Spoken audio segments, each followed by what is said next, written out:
Isabelle Maréchal, une vision constructive. Avec elle, notre réflexion se bâtit. Isabelle Maréchal. Ah, ça vous intéresse ce sujet-là, hein? Comment retarder notre vieillissement? Ben oui, c'est sûr. Il y a Yolène qui dit, moi, ma mère va avoir 92 ans le 18 janvier. On lui souhaite joyeux anniversaire à l'avance. Aucune chirurgie esthétique. Elle a toujours pris soin d'elle. Toutefois, aucun supplément de vitamines. Par contre, peut-être une petite gorgée de vin. Puis du Saint-Georges, du vin Saint-Georges, puis du brandy, chaque jour. Comme elle dit, j'ai un petit chat dans la gorge, fait que ça m'aide. C'est cute. Et elle dit, mais on peut juste vivre parce que la vie va trop vite. Alors, vivre, c'est quoi? Ben, Yolène me dit, c'est s'entraîner, c'est bouger, c'est manger santé, pas culpabiliser, se donner le droit à une petite gâterie de temps en temps, rire surtout. Et ça rejoint ce que tu disais tout à l'heure, Éric Simard, spécialiste de la longévité. Tu disais, il faut aussi avoir un type de personnalité. Il y a des personnalités qui ont plus cette propension à être passionnées, engagées, dynamiques. Puis ça, quand tu l'as, c'est comme la marmite d'Obélix. Tu tombes dedans. C'est comme, finalement, c'est quasiment un gène, là, une espèce de gène du bonheur, là, si le bonheur veut dire quelque chose. Comment tu vois ça? Oui. Ça se développe, mais on sait que ces traits de personnalité-là sont environ à 45-50% d'incidence génétique. Donc oui, on en hérite une grande partie, mais d'un autre côté, ça se développe aussi quand même. Mais il faut savoir, en fait, que c'est un sine qua non. Tous les centenaires, sans aucune exception, sont comme ça. Il y a forcément une grande raison. Puis moi, j'explique aux gens habituellement que cet effet de personnalité-là c'est comme un package tout inclus, si tu veux. Comme quand tu achètes une voiture, là, tout l'équipement vient avec. C'est quand tu as cette attitude-là, tu as une beaucoup plus grande facilité à améliorer l'ensemble de tous les aspects de tes saines habitudes de vie. Ça vient avec, en fait. Fait que ces gens-là... Là, évidemment, on parle du projet Blueprint de ce fameux milliardaire américain, Brian, multimillionnaire, là, Brian Johnson, qui donc se sert lui-même, se met cobaye, expérimente toutes sortes de choses. On parlait du plasma. On l'a vu, on le voit dans le documentaire, prendre du plasma, qui est une composante du sang. Hein. C'est pas la même chose tout à fait, mais c'est la composante liquide du sang. Bref, il prend le plasma de son fils, donc plus jeune, comme si c'était un peu une espèce de source de jouvence, et lui-même donne son plasma à son père vieillissant. Mais on ne sait pas trop. Vers la fin, on comprend que ils sont bien contents, mais est-ce que c'est documenté, ça, les traitements de plasma? Parce que je sais qu'il y a des gens qui le font. Là. Il présente dans le documentaire même que chez les animaux, on a eu des résultats intéressants. Chez les souris? Oui, momentanément, sur de courtes périodes de temps. Cependant, quand on regarde chez l'humain, qu'est-ce qu'on sait, dans le fond, c'est que le plasma sanguin de personnes plus jeunes va être beaucoup plus riche en hormones de croissance, puis en différents facteurs de croissance en tant que tels, que si on les maintient normalement dans la vie, parce que ça existe aussi. De temps en temps, on va tomber sur des individus qui vont maintenir des niveaux de facteurs de croissance plus élevés. Ils vont avoir automatiquement une incidence du cancer plus élevée. Ces gens-là ne vivront pas plus longtemps. Fait que momentanément, ils vont se sentir mieux, mais ils ne vivront pas plus longtemps parce qu'ils vont avoir beaucoup plus de risques de développer des cancers. Fait qu'honnêtement, en fait, Isabelle, c'était une très mauvaise idée. Tant qu'à moi, ces experts, ils n'ont pas dit? Ouais, il y a comme plein d'experts autour de lui. C'est exactement le commentaire que je me suis dit quand j'ai vu ça. Je me suis dit, oups, il s'est fait mal conseiller. Moi, jamais de la vie, j'aurais fait ça, c'est sûr. Il y a des risques associés à ça. En fait, entre autres, des risques de développer justement des cancers. On n'est pas fait pour ça. Ouais. En vieillissant, c'est normal que les facteurs de croissance diminuent et c'est sain. Ouais. En fait. OK. Bon, ben ça, c'est une chose de clarifier.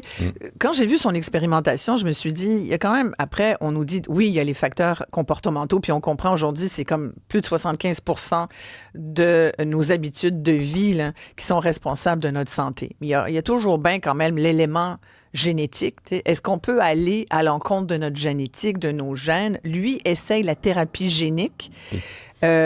Où, ultimement, cette thérapie-là modifierait l'ADN. Je mets beaucoup de bémols parce que on ne sait pas trop, dans le fond, ce que ça peut avoir comme impact. On dit que c'est extrêmement dangereux. Il l'essaye dans le documentaire. Qu'est-ce que tu en as pensé, Éric? En fait, écoute, il y a des choses fascinantes là-dedans. D'un, je pensais pas qu'on pouvait aller dans un endroit dans le monde, en fait, puis procéder à des modifications génétiques de ce type-là. Ouais. C'est quand même fascinant. Mais quand tu as bien de l'argent, visiblement, tu peux tout faire. Oui, c'est quand même épatant. Ouais. Mais la raison pour laquelle il l'a fait est mauvaise. Et là, je vais m'expliquer, tu vas comprendre, c'est qu'il a choisi une modification génétique qui va augmenter sa masse musculaire. Sa démarche est grandement orientée vers la performance et la performance musculaire. Il mesure beaucoup de facteurs qui sont reliés avec que la performance musculaire. Il faut savoir, en fait, que la longévité n'est pas corrélée nécessairement avec la performance musculaire. Les monsieur muscles, habituellement, vivent moins longtemps. Exact. Ils finissent par avoir d'autres problèmes de santé, entre autres des débalancements au niveau de la santé cardiovasculaire.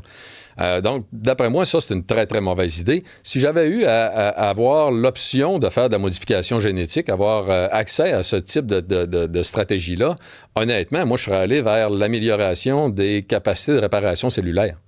Parce qu'en vieillissant, une des facettes, justement, qui va faire que l'organisme va fonctionner de moins en moins bien, c'est que nos cellules fonctionnent moins bien parce qu'on répare moins que quand on était plus jeune. Si on est capable de maintenir des meilleures capacités de réparation, exactement comme on le voit en biologie comparative, Isabelle, hein, les chauves-souris vont vivre 10 fois plus longtemps, certaines espèces, là, que des souris, en fait, qui sont des organismes de même grosseur, même taille, avec un métabolisme beaucoup plus élevé, ils devraient user plus rapidement, ils vont vivre 10 fois plus longtemps parce qu'ils maintiennent leur capacité de réparation beaucoup plus longtemps dans leur vie. Donc, personnellement, moi, si j'avais à faire de la modification génétique sur moi-même, c'est vers la réparation cellulaire que je serais allé. Et non comment tu fais ça, mettons? Ah bon, on connaît des mécanismes, entre autres, puis regarde, je vais donner un exemple épatant, Foxo, en fait, qui est un Foxo A3, on en a déjà parlé ensemble dans le passé, il y a 3 ou 4 ans de ça, qui est un espèce de grand chef d'orchestre d'une multitude de mécanismes de réparation cellulaire et corrélé aussi, hein, on sait que les gènes qui ont une modification qu'on appelle Foxo A3, une certaine mutation génétique ont 10 fois plus de chances de devenir centenaire que la moyenne de la population. Ah ouais. Ce n'est un facteur sur lequel on aurait pu agir, ça va de soi. En fait, ça, c'est intéressant. Là, peut-être que là, on pourrait justement augmenter la longévité en santé de façon vraiment importante. Mais qui ait agi, lui, sur sa masse musculaire, je trouve que pour quelqu'un qui est déjà extrêmement en forme, hein, puis qui est bien accompagné là-dedans, honnêtement, je trouve ça ridicule. Mais on voit des photos de lui quand il est plus jeune. Évidemment, c'est un entrepreneur qui a brûlé la chandelle par les deux bouts. Je pense qu'à un moment donné, il y avait même des problèmes. Il y avait des idées suicidaires. Il ne voyait plus le bout de la vie. C'est quelqu'un qui semble se donner beaucoup et qui oublie le reste. Il y a ça aussi, c'est que ce que j'ai retenu de son expérience de vie, c'est que c'était peut-être quelqu'un qui n'avait pas toujours été équilibré dans ses choix.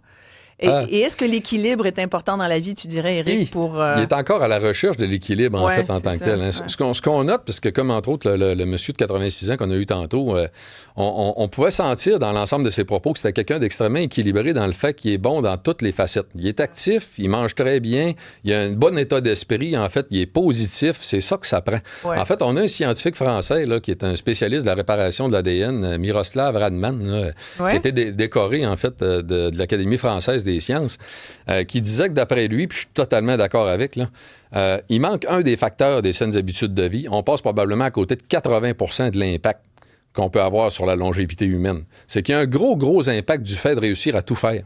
Et c'est extrêmement important. Mm-hmm. Et il y a la notion de solitude. Tu vois, le documentaire se termine, puis on voit, là, on le voit avec son père, son fils et tout ça, puis on voit qu'à la fin, il est tout seul. Il manque ça, c'est ça. Et c'est pour ça qu'on le voit, même dans des espèces de groupes sociaux, il essaye d'être plus avec des gens, parce que dans le fond, ce qu'on dit, c'est que la solitude, c'est la pire affaire. Où sont ses vrais amis? En fait, Isabelle, une personne vivant seule aurait 15 ans de moins d'espérance de vie qu'une personne ayant un grand cercle d'amis. D'un point de vue biologique, là, si on essaie de séparer tous les facteurs de longévité là, pour avoir l'impact de chacun, c'est lui qui aurait le plus gros impact. Ah non, mais clairement, écoute, et d'ailleurs, j'ai eu le privilège de faire une entrevue que vous pouvez entendre d'ailleurs dans nos revues de fin d'année avec Jeannette Bertrand. Et Jeannette, qui aura 100 ans dans 2 mois, c'est une centenaire fabuleuse et toute là, elle a des petits problèmes moteurs, là, elle se promène un peu avec une canne par moment, elle dit j'ai des bonnes journées, j'en ai des moins bonnes. Mais quand on l'entend nous parler du vieillissement, puis comment elle voit ça, je trouve qu'elle est extrêmement positive, puis ça nous fait vraiment réfléchir. Est-ce que... Non, c'est sûr. Et puis on le sent d'ailleurs, Jeannette, dans vos réflexions, ce désir de ne pas être un poids. De ne pas être un poids. Ah non, ça, tu sais, il y a eu un sondage qui a été fait, puis c'est moi qui ai fait les questions. Et si tu savais ce que les gens âgés ont dit, en particulier, on ne veut pas être un poids pour nos enfants. Ouais. Donc... C'est sûr. Il y a quelque chose qui fait peur un peu. Donc... Si on ne veut pas être un poids, c'est qu'on a peur que nos enfants nous délaissent, ne viennent plus nous voir. Ce qu'ils font d'ailleurs, quand ils placent quelqu'un, ils vont plus les voir du tout. Il y a des gens en CHSLD qui ne voient jamais leurs enfants. Non, parce que les enfants, maman ils est vont très pas. heureuse. Ouais. Maman est très heureuse. Ouais. D'ailleurs, juste, vous ne trouvez pas que l'expression placée.